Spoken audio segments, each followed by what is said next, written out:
ما از شما خواهش میکنم نویسته کنین مرحمت کامنت ها رو نظر که دروغ است یا که راست. برادر گوش کن گوش کن اینجا همین کمیته در 2400 نفر باشه 1800 نفرشون 3 4 5 تا اکانت دارن آدمای ختونه یک تامو شبودین بدل داره 12 اکانت داره یک تا تجلیف داره قریب 20 اکانت داره با دامجه نوزوبیدو نشته کی الله فلونه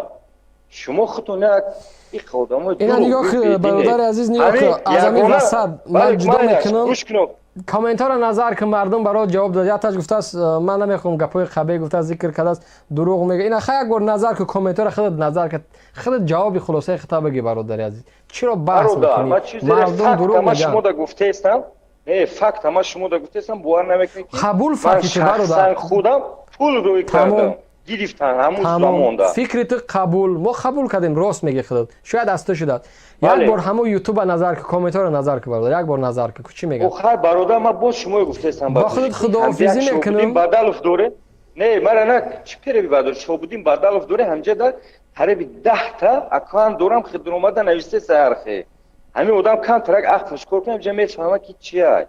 دروغ میگن زیادی بعد دروغ گفتین از حد دروغ گفتین خب شما راست میگه تو خود راست گویی من فکری مردم میگیرم مرحمت مردم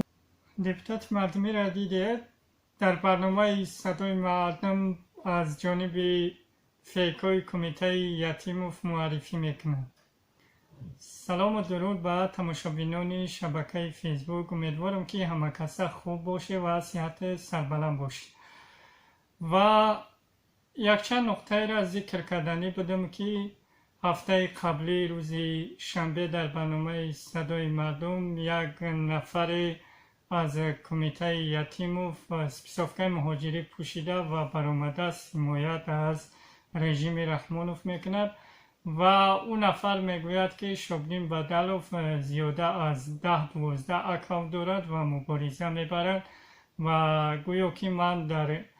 و دیگه اکاونت میدرمم داشتم می نوشتم یا که یکون چی می نوشتم با می برمه بستم و یک اکاونت دیگه یکون گپیگه می نوشتم استم و من اثبات میکنم که یکون اکاونت ندارم غیر اکاونتی که در شبکه فیسبوک فعال هستیم با نام شبنم بدلوف است. من یکون اکاونت فیکی یا که مستعار ندارم این را اثبات میکنم و کسی هست بیای اثبات کنه که بگه که همین تا زیاده از 10 اکاونت داری چه به طریق ویدیو باشه صدا باشه یا که زنگ میزنه اثبات میکنه به خود بنده مسنجر خطی اثبات کنه و قبول میکنم نه که نسبت من چه تهمتی اگر کردنی باشه بگیم که با دلیل فکر بکنه این خیلی که خطو مادامی که خطو شاید که چندین اکاونت داشته باشه خطون مثال خطون خیلی میدونیم که فرمایشگر است فرمایش از رئیستون است و یک چیز دیگر گفتنی هستم که مادامی که بعضی نفراتو میگه که تو 24 ساعت کار نداری در شبکه فیسبوک فعال هستی و مادامی که من 24 ساعت در شبکه فیسبوک در همون یک اکاونت که فعال باشم پس من از کجا وقت میوم که در 10 اکاونت دیگر داخل شم و داخل مبارزه شم یا که یکون نوشتجاتی که بنویسم یا که یکون گپی بنویسم و همین را گفتنی هستم. مرحمت میدان از دلیل است کسی که میتونه اثبات کرده و بدون دلیل نه میتونید مرحمت به چهره آشکار تو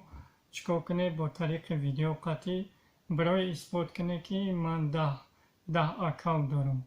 و بعضی آن نفرهایی که میبره میگه که شما از جای دوری گپ میزنه زور باشه از داخل تاجیکستان بیای گپ زنه ما از جای دوری و چهره آشکار خود صحبت میکنیم شما از همون قریبی از همون درون تاجیکستان اقلا غیرت نمیکنه که چکار کنی برای در میدان از همون پیشوی ملت تو میکنی نوزوبیلا امروزا دیده ایسی پیغمبر خداش برو و دیسی مرحمت برای با چهره آشکار تو چکار کنی پشتیبانی از همون به قول بعضی هم مردم از همون خدا تو بکنی و باقی سلامت سربلند باشید با امید پیروزی. امیدوارم که سخنهای من میرسند و در کابینت های کمیته یتیم هم با قول روسا افزوجدت هم می شود. امیدوار هستم و باقی سلامت و سربلند باشید. سلام علیکم و رحمت الله و برکاته.